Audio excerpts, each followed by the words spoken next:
Hello students, हम लोगों ने शुरू किया था लास्ट वीडियो में लॉरेंस ट्रांसफॉर्मेशन। ठीक है, लॉरेंस ट्रांसफॉर्मेशन में अपन स्टार्ट कर चुके थे, है ना। जो भी इसका बेसिक कॉन्सेप्ट है उसे अपन शुरू कर चुके थे, डायग्राम बन गया था और लिख भी लिया था, है ना, कुछ इसके बारे में। तो इसी से आगे अपन इसको कंटिन्यू करते हैं ना।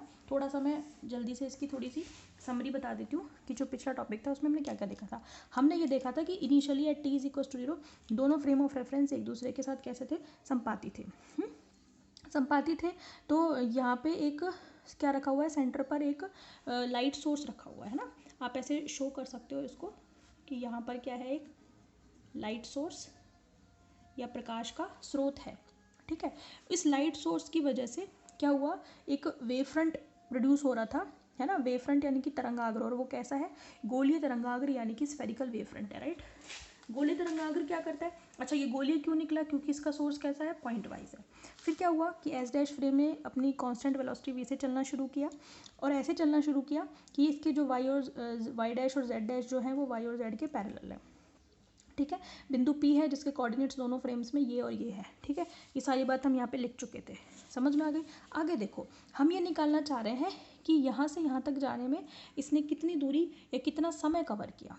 इतना तो समझ में आ रहा है कि O से P तक जाने में उसे T समय लगा है, और O डैश से P तक जाने में उसे T डैश समय लगा है। तो वही हम निकालेंगे कि कितना समय लगा है उसको। ठीक है, चलो देखें।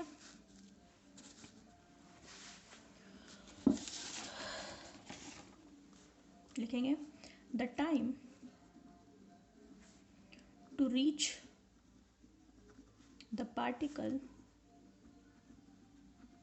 फ्रॉम O to P, यानी कि कहाँ से कहाँ तक, O से P तक, पहले वो समय निकालेंगे। ठीक है, समय बराबर क्या होता है, टाइम इज इक्वल्स टू क्या होता है, डिस्टेंस अपॉन वेलोसिटी।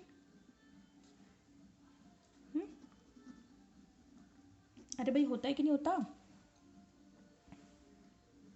ठीक है, डिस्टेंस कितनी कवर की उसने, O से P तक जाने में ऑब्वियस सी बात है OP डिस्टेंस कवर करेगा। ओके, तो लिख दो यहाँ पे OP कितनी वेलोसिटी से मूव करेगा, जो वेव मूव करेगी वेलोसिटी ऑफ लाइट से मूव करेगी ऑब्वियसली, तो कितने से, c से। तो आपके पास क्या आ गया, t = OP/c। अब क्वेश्चन ये है OP कितना है।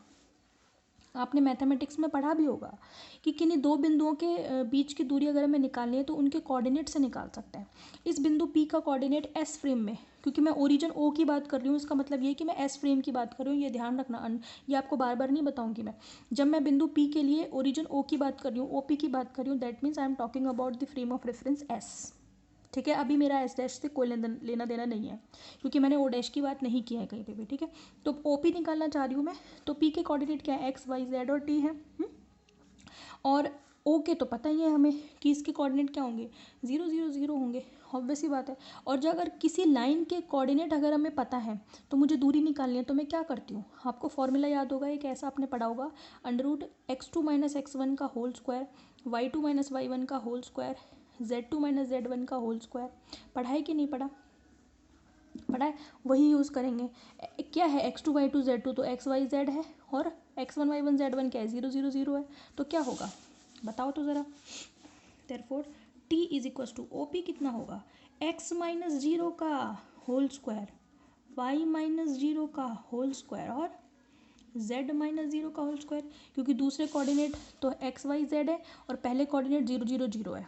समझ में आ गई बात आपको। तो ये क्या हो जाएगा, नीचे कितना आ जाएगा आपके पास c। अरे भैया आ जाएगा कि नहीं, तो हम इसको ऐसे लिख सकते हैं ना, √x² + y² + z² /c। तो आप बताओ तो क्या मैं इसको ऐसे लिख दूँ, x² + y² + z², है ना। और चलो एक स्टेप बढ़ा देती हूँ वरना आप कंफ्यूज हो गए, डायरेक्ट लिख दूँगी। = क्या हो जाएगा, CT हो जाएगा कि नहीं हो जाएगा, है ना। तो मेरे पास क्या आ गई, स्क्वायर कर दूँ दोनों तरफ, यानी कि x² + y² + z² -c² t², square हो जाएगा, उसको मैं इधर ले गई लेफ्ट साइड में। ये मेरे पास पहली इक्वेशन है, समझ में आ गई। तो ये क्या हो गई मेरी इक्वेशन नंबर 1। तो ये मेरे को कहाँ से मिली, जब मैं समय निकाल रही थी, यानी कि कौन सा समय, पार्टिकल के इस ओरिजिन O डैश से P तक पहुँचने में कितना समय लगेगा, इतना समय लगेगा, t = इतना। फिर उसको मैंने थोड़ा सा सॉल्व कर लिया, इक्वेशन 1 आ गई। समझ में आ गई। जैसे हमने टी निकाला है वैसे ही हम क्या निकाल लेंगे, टी डैश भी निकाल लेंगे, टी डैश। ठीक है, तो हम निकालेंगे similarly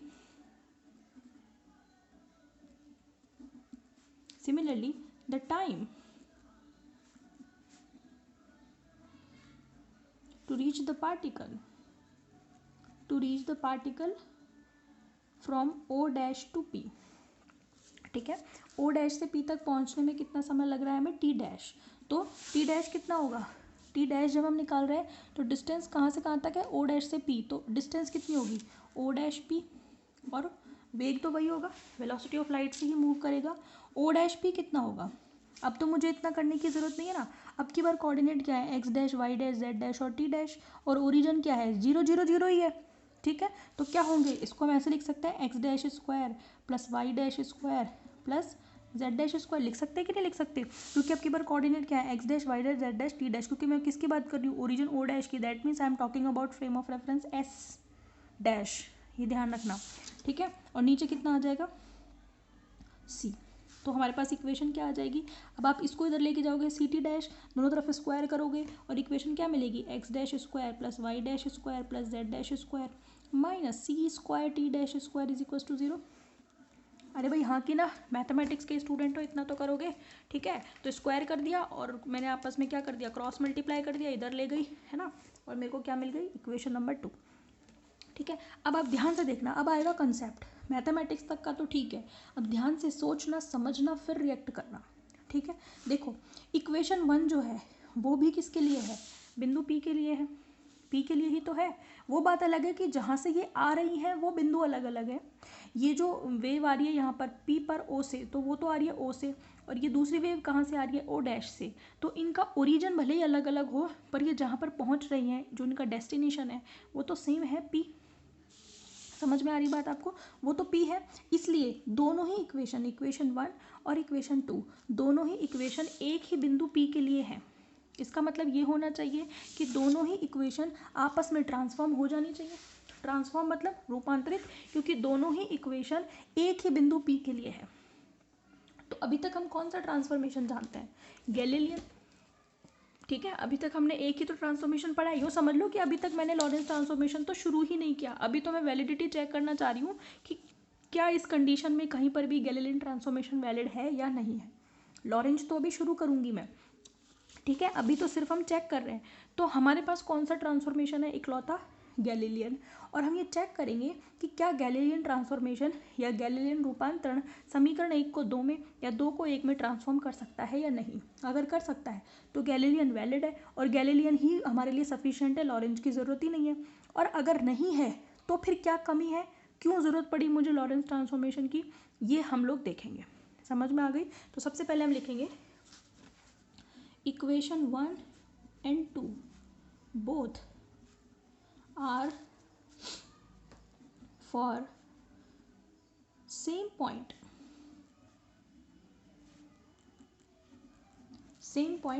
P. Therefore these two equations should be transformed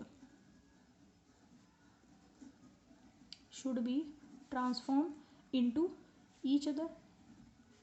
यानी कि समीकरण 1 और 2 दोनों ही एक ही बिंदु P के लिए हैं, अतः समीकरण 1 और 2 परस्पर रूपांतरित हो जानी चाहिए। यही तो मतलब है इस बात का। तो हम चेक करेंगे। ठीक है, to check this we apply Galilean transformation.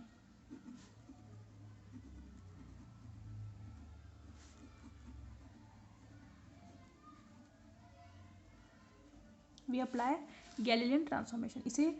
इसकी पुष्टि करने के लिए और इसको वेरीफाई करने के लिए हम क्या अप्लाई करते हैं, गैलीलियन ट्रांसफॉर्मेशन। ठीक है, कैसे अप्लाई करोगे, आपने गैलीलियन ट्रांसफॉर्मेशन में इक्वेशन पढ़ी थी, किसकी, स्थिति की। ठीक है, since position transformation equation of Galilean क्या थी, r dash is equal to r minus v t. इसमें हमने 3 पढ़ी थी। एक तो पढ़ी थी हमने x dash is equal to x minus v t, एक पढ़ी थी हमने y dash is equal to y minus v t, और एक पढ़ी थी हमने z dash is equal to z minus v t. लेकिन पता है हम कैसे, ये तो रफ काम है, ठीक है, ये रफ काम है, इसको मत लिखना। इक्वेशन ये है, तीन पढ़ी थी ना हमने इसमें, मैं ये याद दिलाना चाह रही हूँ।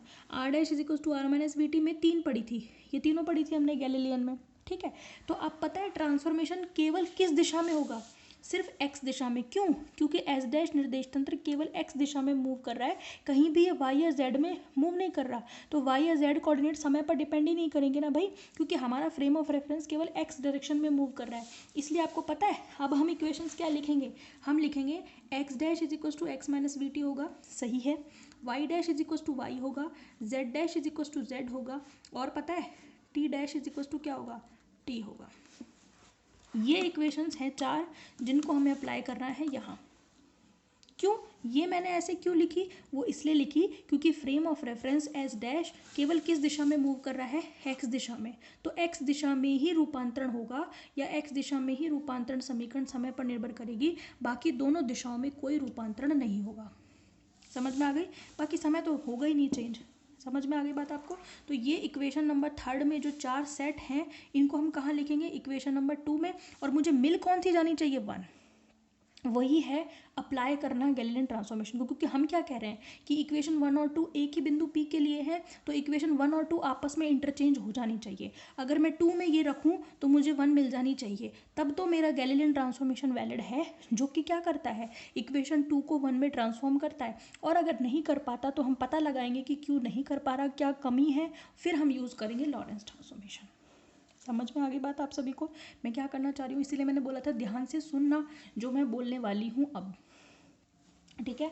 नोट डलवा देती हूँ आपको एक कि क्यों मैंने ऐसा किया, ठीक है, पेपर में लिखने की ज़रूरत नहीं है, ठीक है। नोट क्या है, since S dash frame is moving only in x direction, along लिखना, along x direction, therefore only x coordinate will transform, x coordinate will transform, other will be same। यानी कि दूसरे पे कोई फर्क नहीं पड़ेगा, क्योंकि एस डैश निर्देश तंत्र केवल x दिशा में ही गतिशील है, इसलिए केवल x निर्देशांक ही रूपांतरित होगा, बाकी में कोई परिवर्तन नहीं आएगा। समझ में आ गई? इसीलिए मैंने ये चीज़ें लिखी हैं। तो अब अगर इक्वेशन 3 को 2 में रखने पर 1 मिल जाती है, तब तो गैलीलियन ट्रांसफॉर्मेशन वैलिड है, अदरवाइज नहीं। ये वाली लाइन भी लिख लेते हैं, इफ इक्वेशंस ऑफ थर्ड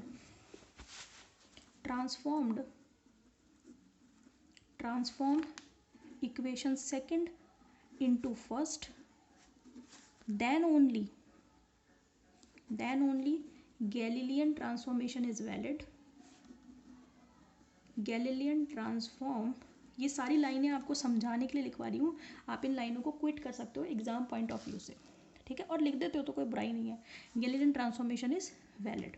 तो हम क्या करेंगे, जो हमने निकाला है ना अभी x dash is equal to x minus v t, ये हम कहाँ रखेंगे, सेकेंड में। तो क्या करो, थर्ड को रखो सेकेंड में। सेकेंड क्या है, x dash square plus y dash square plus z dash square minus c square t dash square is equal to, x dash की जगह पर क्या लिखोगे, एक्स माइनस वी टी का होल स्क्वायर, वाई डैश की जगह क्या लिखोगे, वाई लिखोगे, जेड डैश की जगह क्या लिखोगे, जेड लिखोगे, टी डैश की जगह पर टी लिखोगे। देखो y square plus z square minus c square t square, ये तो मिल गया।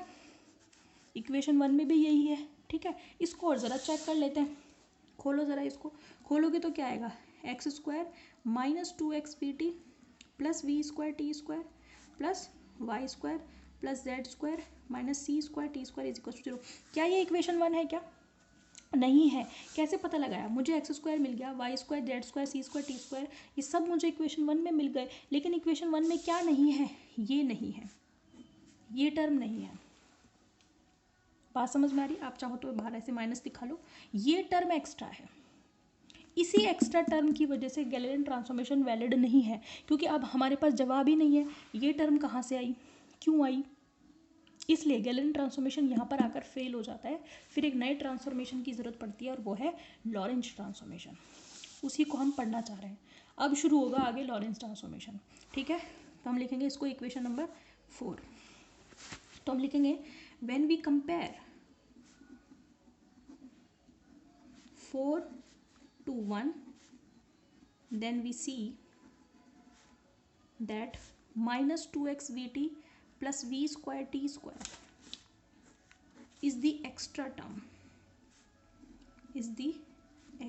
term, therefore Galilean transformation is not valid here. Galilean transformation is not valid here. तो हमने क्या लिखा, जब हम समीकरण 4 को 1 से तुलना करते हैं तो हम ये देखते हैं कि इसमें ये term minus 2x v t plus v square t square अतिरिक्त है। इसी टर्म की वजह से जो गैलीलियन रूपांतरण है वो वैध नहीं है। तो हमें किसकी ज़रूरत पड़ती है, लॉरेंज ट्रांसफॉर्मेशन की, और उसी को हम शुरू करेंगे in our next video. Okay, thank you so much.